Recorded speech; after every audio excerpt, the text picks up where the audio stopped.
docteur Dickès. Bonjour, bonjour à tous.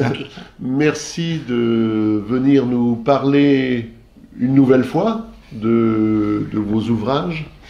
Merci de me recevoir. Donc on va parler aujourd'hui d'un ouvrage dont le titre est un tantinet provocateur et qui m'a l'air d'avoir tout de même un certain intérêt d'après ce qu'on peut entendre. Oui. Donc il s'agit de la fin de l'espèce humaine. Qu'est-ce que ça, Alors que voilà, ça veut dire? d'abord, ce livre ne dit pas que c'est la fin de l'humanité, il dit que c'est la fin de l'espèce humaine. Alors de quoi il s'agit? Depuis de nombreuses années, j'étudie les questions scientifiques et les nouveautés, et il en paraît dans tous les coins, que ce soit en génétique, en robotique, etc. Bon. C'est ce qu'on appelle les NBIC, c'est-à-dire les nanotechnologies, bioengineering, c'est le mot, l'informatique, et le C, c'est les sciences cognitives. Dans les sciences cognitives, il y a le cerveau, et bien sûr la question des robots. Bon. On ne pourra pas aborder tout en même temps cette fois-ci, mais voyez-vous, j'ai écrit donc, c'est le 3e livre sur ce sujet. Celui-ci qui est épuisé maintenant depuis longtemps, c'est l'homme artificiel. Dans ce titre, il y a tout là. Vous voyez en plus une espèce d'humanoïde intersexué, c'est l'important. Et cet humanoïde, quel est-il ? Eh bien, il y a la réponse qui est déjà donnée dans ce livre, écrit en 2007. Il y a 2 entrées à cet humanoïde, si je peux m'exprimer comme ça. Ou bien c'est un robot dans lequel on a mis un cerveau humain, ou bien c'est un humain dans lequel on a mis un cerveau artificiel représenté par des ordinateurs plus ou moins, par des ordinateurs plus ou moins complexes. Alors, d'emblée, vous allez dire, oh, vous y allez fort. Bon. Eh bien, je dois vous dire, pour entrer dans le vif du sujet directement et de plein pied, c'est que ça a déjà été fait de manière expérimentale. Comment ? Eh bien, il y a un projet qui est ouvert, ça s'appelle Open Worm Project, c'est-à-dire le projet ouvert. Il est ouvert parce que tout le monde peut y participer, les savants du monde entier participer. Open Worm, c'est un ver, Caenorhabditis elegans, qui a un génome très proche de l'homme.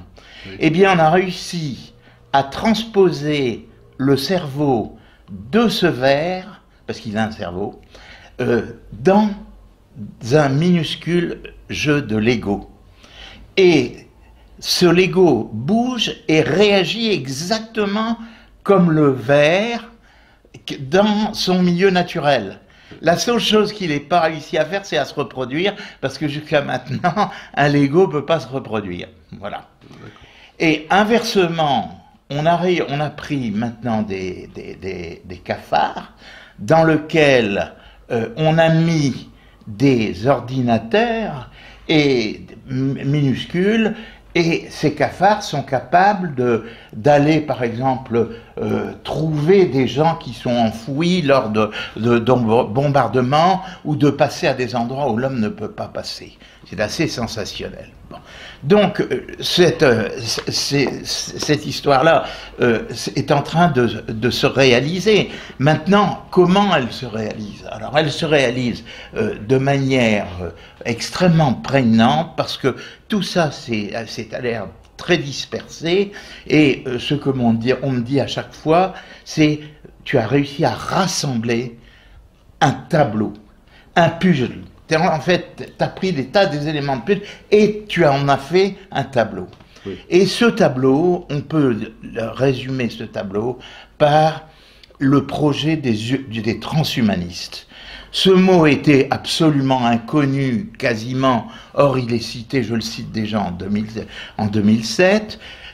J'en parle beaucoup plus longuement dans l'ouvrage suivant qui s'appelle L'ultime transgression. Oui. L'ultime transgression, qu'est-ce que c'est? Allons tout de suite au fond des choses. L'ultime transgression, c'est la réduction de l'homme à un appareil informatique. Oui.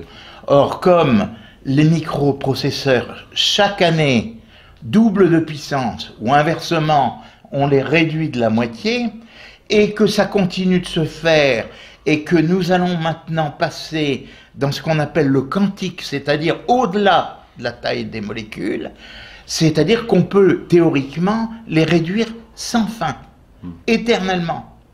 Et d'ailleurs, vous voyez très bien ce qui se passe avec les iPads et tous ces trucs-là, où on rajoute des fonctions, et si vous décortiquez votre iPad, vous vous apercevez que la partie vivante, la partie est absolument minuscule, le GPS, etc. Bon.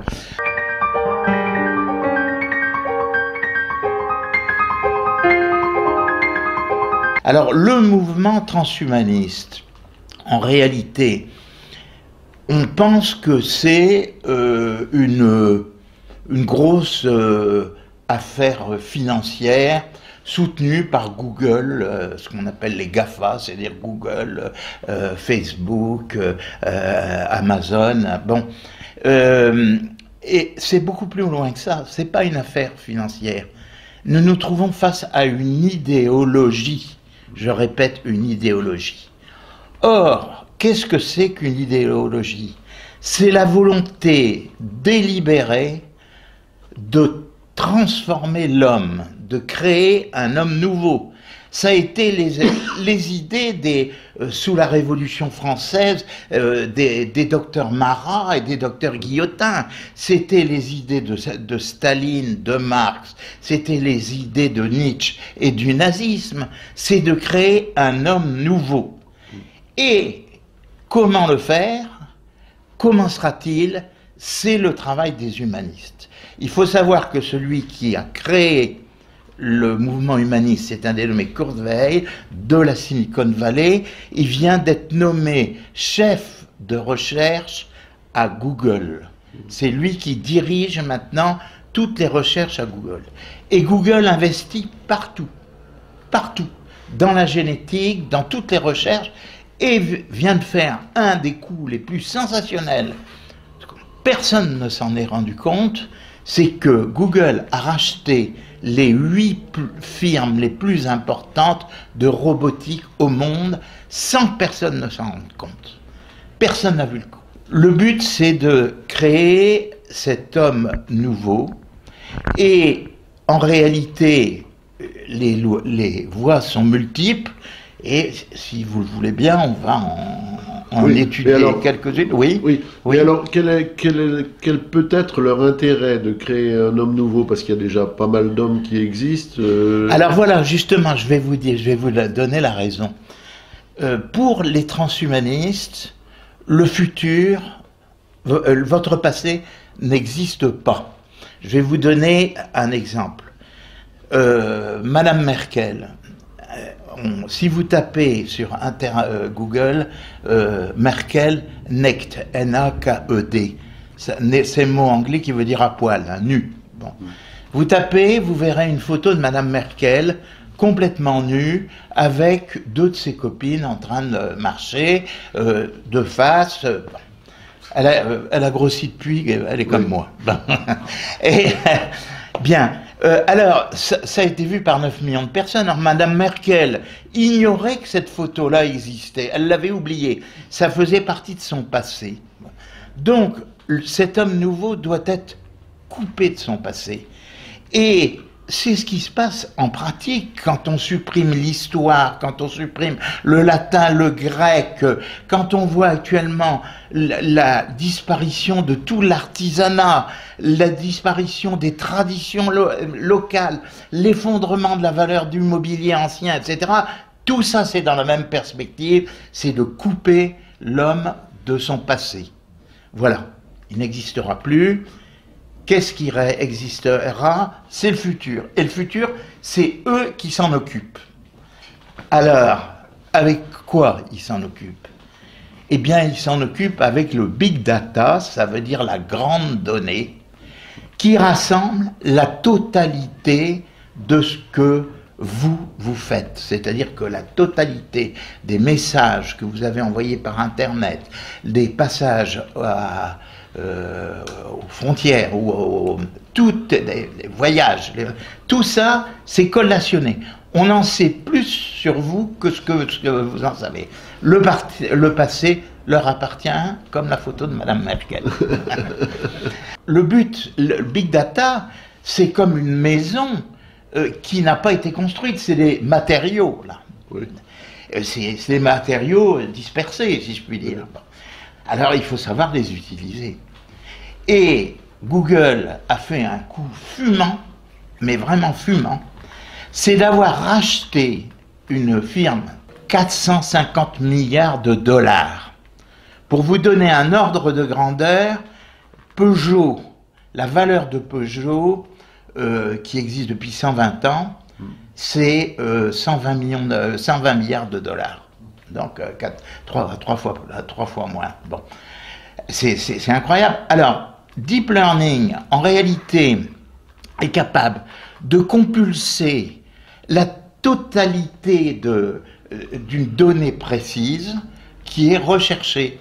Par exemple, alors je ne dis pas que ça sert, c'est inutile, parce que tout l'art, dans le fond, de cette idéologie, c'est pas comme Staline où on tuait des millions de personnes. Là, la démarche, elle est inverse. On dit c'est pour le bien de l'humanité. Et ça passe par les traitements médicaux. Alors forcément, évidemment, on est émerveillé de voir les traitements médicaux qui sortent. On dit, c'est sensationnel. Bon, alors Deep Learning, tenez-vous bien, a sorti 6 anticancéreux en l'espace de quelques minutes. 6 anticancéreux. Pour faire ce travail-là, il aurait fallu que 3 hommes travaillent pendant 37 ans. Parce qu'ils ont toutes les données du monde, je veux dire, sur les types de cancers, ciblés, etc. Ils ramassent en quelques dixièmes ou centièmes de seconde la totalité des travaux qui ont été faits sur, je sais pas, le mélanome, en l'occurrence, il s'agit du mélanome malin, qui est un cancer de la peau qui est pratiquement mortel tout le temps. Bon, alors, c'est ça Deep Learning. Donc, c'est un instrument à la fois de connaissance, mais d'analyse et de compréhension. Ce qui fait que Google est devenu, de fait, la force la plus importante au monde. Plus importante qu'un État comme la Belgique ou le Mexique. Vers quoi ils se sont orientés? Il y a plusieurs pistes. Il y a la biologie. Bon. Le minimum vital, dont je parlais déjà dans mes livres précédents, c'est l'ectogénèse. Là, nous entrons dans la dialectique du gender, oui. C'est-à-dire que l'homme du futur devra être asexué. Oui. La reproduction sera assurée par l'ectogénèse, c'est-à-dire le développement des enfants dans des cornues, dans des tubes à essai, dans des couveuses. Oui. Voilà. Le sexe sera réservé à la bagatelle, comme disait De Gaulle en son temps. Bon. Oui. C'est le début du meilleur des mondes de Aldous Huxley, le premier chapitre. Oui. Eh bien, c'est ça qui est en train de se réaliser. Bon. Alors ensuite, il y a un domaine qui me semble très, très, très, très important, qui est celui de la génétique. Mmh. Parce que tout le monde a entendu parler des chaînes d'ADN. qu'est-ce que c'est l'ADN? Bon, vous avez dans une cellule, vous avez un noyau. Dans le noyau, il y a des chromosomes. Des chromosomes, c'est comme des filaments comme ça. Nous, il y en a 46. Il y en a la moitié qui viennent de papa, la moitié qui viennent de maman. Bon. Et de quoi sont formés ces chromosomes? Ils sont formés d'ADN, de filaments d'ADN. Alors, pour vous donner... Alors, de quoi sont formés cet ADN? Eh bien, il est formé dans la nature, il y a 18 sortes d'acides aminés. C'est ce qu'on trouve dans les fruits, dans les légumes, et dans les compléments alimentaires, des trucs là. Bon. En réalité, il y a seulement 4 ADN dans les chaînes. Alors, adénine, thymine, cytosine et guanidine, c'est cela, et c'est mélangé. C'est-à-dire, ça marche par deux, et c'est mélangé comme ça dans ces chaînes. Pour vous donner un point de référence, vous voyez, je fais ça.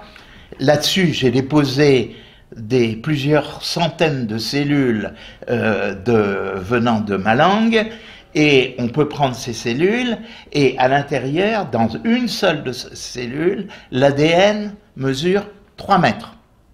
Vous imaginez ça, ce que ça va peut-être. Bon. Alors, le but de la génétique, c'est de s'occuper de ces chaînes d'ADN. Oui. Et les maladies génétiques, on espère les soigner en modifiant ces chaînes d'ADN, la myopathie, la mucoviscidose, parce qu'on appelle les algorithmes. Qu'est-ce que c'est des algorithmes? C'est la projection d'un certain nombre d'observations ou de réalités scientifiques connues, et on la projette, en disant, ben voilà ce que ça donne. J'imagine, vous faites 3 points comme ça, qui sont alignés, eh bien vous imaginez que ça va faire une ligne comme celle-ci. Voilà. Bon. Donc, les algorithmes, on en crée sur des formules mathématiques assez complexes, bien sûr, ça ne fait pas comme ça, hein, bon. Et avec les algorithmes, on peut obtenir des connaissances beaucoup plus larges. Je vais vous donner un point de comparaison. Il existe des électrocardiogrammes. Oui. Vous avez passé seulement un électrocardiogramme. Vous avez des appareils qui vous prennent votre cœur, qui en même temps font l'analyse et vous disent, vous faites une fibrillation auriculaire, vous faites une tachyarrhythmie, traitement, amodiarone, flécaïne, voilà. Bon. Et vous pouvez affiner en ajoutant le poids de la personne, ses antécédents diabétiques ou pas, accident vasculaire. Et cela, vous pouvez le confronter par les algorithmes à des millions de cas. Qui ont été rassemblés et qui vous donnent une sécurité extraordinaire. Dans ces circonstances-là, les cardiologues, on peut se demander ce qu'ils vont devenir. Le médecin en général, quoi. Oui, alors le médecin, qu'est-ce qu'il va devenir? Bon, alors je voyais, j'entendais à la radio 2 médecins qui discutaient de ça, justement, de ce problème-là. Alors, et un autre exemple, vous faites une radio pulmonaire, bon, vous la mettez sur un support qui va la comparer à des dizaines ou des centaines de radios de même nature, qui, par algorithme, va donner une précision encore plus forte. Le résultat de ça m'est arrivé plusieurs fois ces temps-ci, eh bien, il y a une manipulatrice qui vous amène à l'appareil, et puis on vous dit, vous passez au secrétariat, vous allez avoir votre résultat. Vous voyez pas le cardiologue. Alors, vous voyez pas le radiologue, à la limite, vous voyez plus le cardiologue. Alors, moi, je m'étonne quand même, parce qu'étant médecin, je dis, bon, la moindre des choses quand même, c'est que le radiologue... Bon. Alors, ces 2 médecins venaient, et ils discutaient ensemble, ils disaient, ça va permettre d'approfondir le contact entre le patient et son traitant. C'est exactement le contraire qui se passe. On nous raconte des histoires, et ça, les médecins français, le pouvoir médical français devrait réfléchir à ça, parce qu'on est 40 ans de retard sur les Américains, qui eux ont déjà pensé à tout cela. Bon. Alors, c'est-à-dire que les Américains sont pour ou sont contre? Ah ben, les Américains anticipent cette situation-là. Ah oui. Ils anticipent cette situation-là, alors que nous, ben, on est là à baigner dans notre félicité de médecin, en disant, ben, on est médecin, ben, bon, je veux dire, pour faire un électrocardiogramme, il n'y aura plus besoin de médecin, et puis c'est tout. Oui. Ça équivaut à ça, et les médecins feraient mieux d'y penser. Enfin, passons. Bon. Donc, revenons, si vous le voulez, à notre génétique. Eh bien, il y a eu des progrès formidables qui ont été faits tout récemment par l'intermédiaire d'une Française qui s'appelle Emmanuelle Charpentier, qui travaille en Suède à l'université d'UVA. Et cette personne-là a fait une découverte extraordinaire. Dans ces chaînes de 3 mètres d'ADN, là, il y avait une petite séquence qui revenait régulièrement. Il faut vous dire que la partie codante que l'on connaît sur ces chaînes d'ADN représente même pas 5% de la chaîne d'ADN. On n'en connaît qu'un tout petit morceau. Oui. On en connaît déjà pas mal. On travaille beaucoup dessus. Ça permet de retrouver les malfaiteurs. Ça permet de refaire la tête d'Henri IV. Oui. Ça, c'est les algorithmes. Ça, c'est pas les algorithmes qu'on fait la tête d'Henri IV ou la tête de la Joconde. Hein, bon. Alors, donc, cette personne-là s'est dit, mais ce truc-là, ça doit servir à quelque chose, cette petite chaîne-là. Alors, elle a eu l'idée de l'extraire et de la confronter à un certain nombre d'enzymes. Bon. Et elle en a trouvé un qui s'appelle CA9. Et elle l'a joint à cette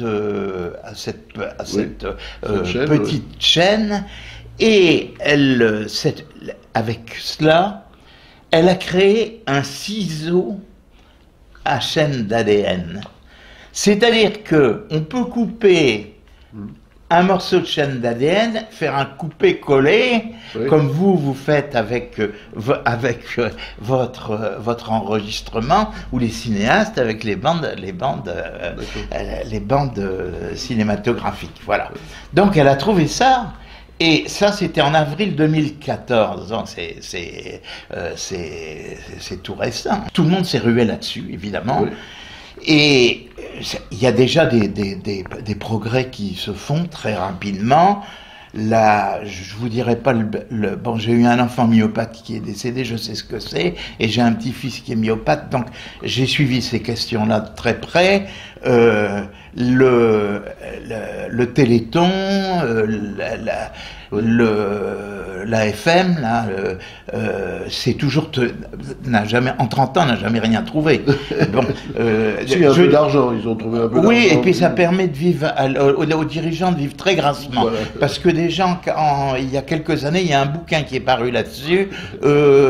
Madame Tierney-Arnaud qui dirige le truc. Croyez-moi qu'elle est bon. Et puis ces chercheurs là, c'est bien. Ils ont de quoi être contents. Passons. Alors, vous allez me dire, je vais cracher dans la soupe parce que ça aide mon petit-fils. L'association effectivement aide mon petit-fils par ailleurs. Donc lui, il y a quand même une utilité. Mais dans la recherche, le problème, c'est que la recherche de l'AFM, c'est en même temps ISTEM, le CNRS, le Généton et même l'Europe, c'est toujours orienté vers la recherche des cellules souches embryonnaires avec Péchanski qui couvre tout ce truc-là. Alors, Péchanski fait la recherche sur les embryons pour essayer de les mettre dans les muscles pour régénérer les muscles. Oui. Bon, il a toujours fait, il va d'échec en échec, et je suis même étonné que les gens continuent de donner autant. Enfin, cette année, ça a diminué, mais bon, on est mal parti avec eux.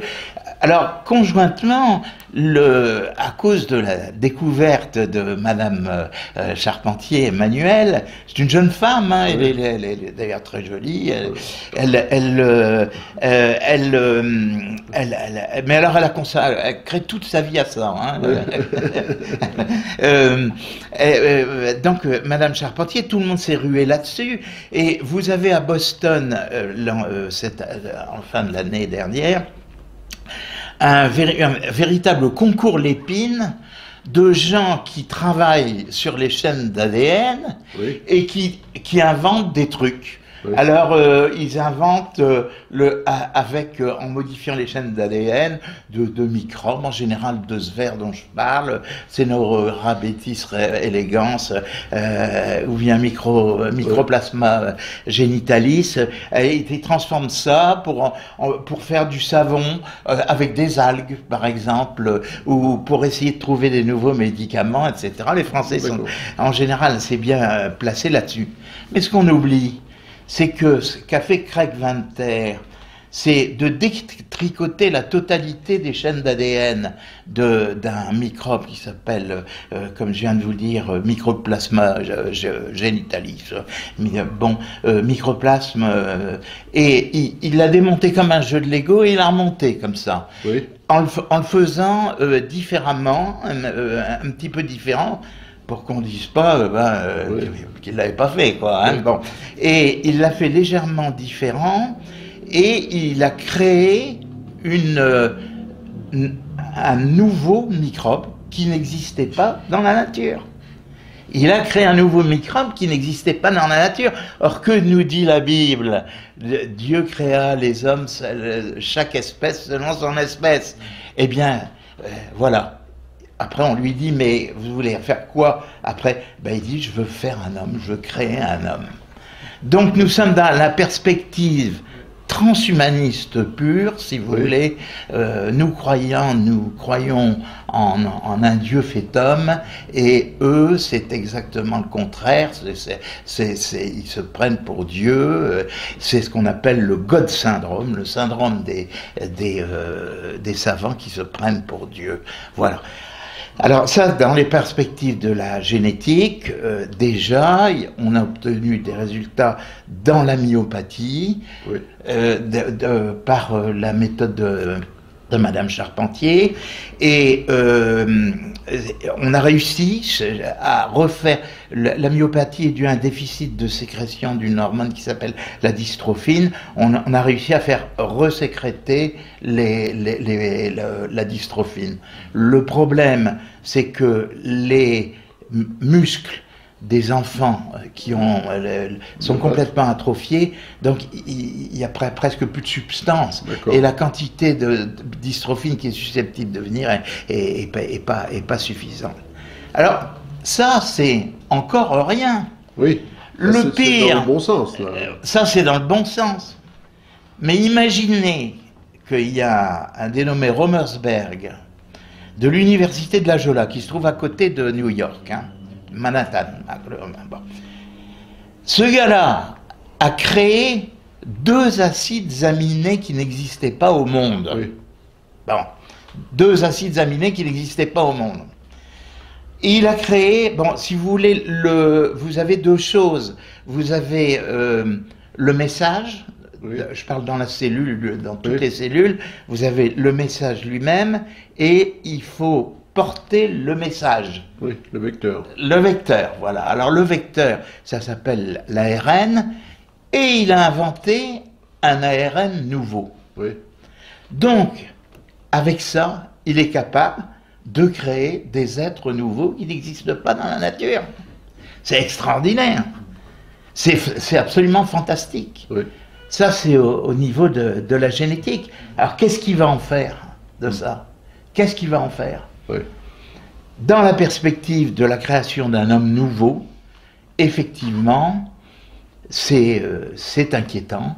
Et qu'est-ce qui va se passer? J'en sais rien. C'est aux politiques à décider de mettre des bornes à cela, si vous voulez. Bon, je sais pas, les politiques, c'est très important. Dans l'histoire des enfants à 3 parents, on en a parlé de ça. Bon, l'Angleterre a accepté une forme de clonage. Je vais essayer de vous prendre une comparaison. Bon, vous avez au centre de la cellule, vous avez le noyau avec les chromosomes. Bon, et dans la cellule elle-même, il y a la membrane et sont dispersés dans ce qu'on appelle le cytoplasme des petits organites qu'on appelle les mitochondries. Les mitochondries, on pensait que c'était les piles électriques de la... Bon, effectivement, c'est les piles électriques des cellules, de toutes les cellules. Au niveau des os, au niveau de toutes les cellules, il y a des mitochondries. Or, on s'est rendu compte que ces mitochondries avaient un potentiel génétique. C'est-à-dire qu'elles portaient aussi un message génétique comme nos chaînes d'ADN. Et on a réussi à déterminer que quelques rares maladies et aussi quelques stérilités étaient dues à un mauvais message de ces mitochondries. Alors que faire pour les chanter? Le noyau est bon, les chromosomes sont bons, mais c'est les mitochondries qui vont pas. Comparaison. Imaginez que vous ayez une voiture avec un moteur sensationnel, extraordinaire, qui marche parfaitement. Mais malheureusement, dans le circuit électrique, dans la carrosserie, il y a des trucs qui font que ça va pas et que vous ne pouvez pas démarrer. Bon, alors vous essayez de bricoler, vous dites, c'est quand même dommage, je ne vais pas jeter ma voiture, j'ai gardé le moteur. Bon. Ah, que faire? Ah ben, il y en a une à côté, celle de la voisine. Alors on va voir la voisine, dit écoute, je vais te payer, tu vas enlever le moteur de ta voiture et moi je vais mettre le moteur dans ta carrosserie. Bon, eh bien c'est ce que l'on a fait. On a proposé à cette femme d'extraire son noyau, c'est du clonage, c'est le clonage, hein, d'extraire le noyau et de le mettre dans un autre ovule dont on avait enlevé le noyau. Et là, les mitochondries étaient saines. Alors ça a donné des résultats au niveau de certains types de stérilité. Mais quand on y pense, ça veut dire quoi? Ça veut dire que ces enfants ont le patrimoine génétique du père, le patrimoine génétique de la mère, c'est le moteur, et le patrimoine génétique de la dame qui a filé la carrosserie de sa voiture. Et donc, c'est 3 parents pour un enfant. Bon. De même, il est possible d'obtenir 4 parents. Ça, on imagine que ça peut alors, voilà. Je ne vais pas entrer dans les détails de ça, mais c'est pour vous dire. Bon, alors ça, c'est pour briser la filiation, c'est très simple. C'est ce qui se passe, c'est pareil qu'avec le genre, des trucs comme ça. Il y en a pour détruire la filiation. Il y en a plein. Par exemple, la dernière, c'est un truc sans rapport, mais là, avant les enfants étaient sur la carte de sécurité sociale de leurs parents. Maintenant, c'est fini, ils vont avoir leur carte de sécurité sociale à eux. Voilà. Bon, c'est pour couper la filiation. C'est un petit détail. Voilà. Donc voilà, en génétique, les principaux éléments.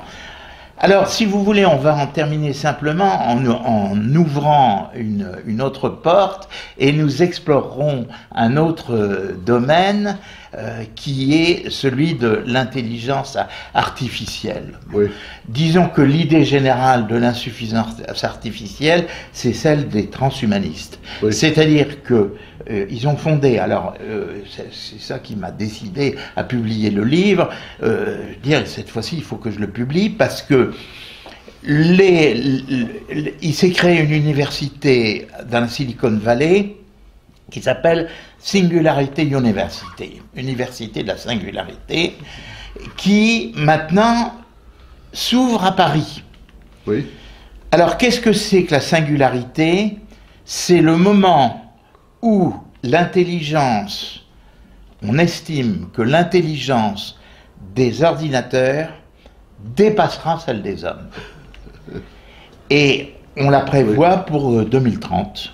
Oui. Kurzweil, qui est le grand maître de tout cela, par Google, la voit en 2030, c'est-à-dire pratiquement demain. Demain, oui. Que se passera-t-il à ce moment-là? Bon. Eh bien, ce qui va se passer, je peux vous le dire déjà, c'est que... Vous nous le réservez pour la prochaine, pour le prochain enregistrement. Très bien volontiers. Bon. Alors, je n'ai fait qu'effleurer, bien sûr, tous ces problèmes-là. Des histoires comme ça, il y en a plein dans mon livre. Bon. Et ça se lit très facilement, je tiens à le dire pour nos auditeurs, les futurs acheteurs. Le livre est fait de telle façon qu'il y a des chapitres avec des intercalaires comme ça, et ce sont en fait des sous-chapitres qui font en général une page et demie, et on peut prendre l'ouvrage à n'importe quel endroit. On a un petit article. Donc si on a un truc qui vous intéresse pas, vous passez à la page suivante et vous avez un autre article. Et chaque chapitre en lui-même constitue un ensemble. Donc on peut lire chapitre par chapitre et sous-chapitre par chapitre, sous-chapitre, ce qui rend très facile la lecture. Voilà. Je vous remercie de m'avoir accueilli. Merci beaucoup, docteur.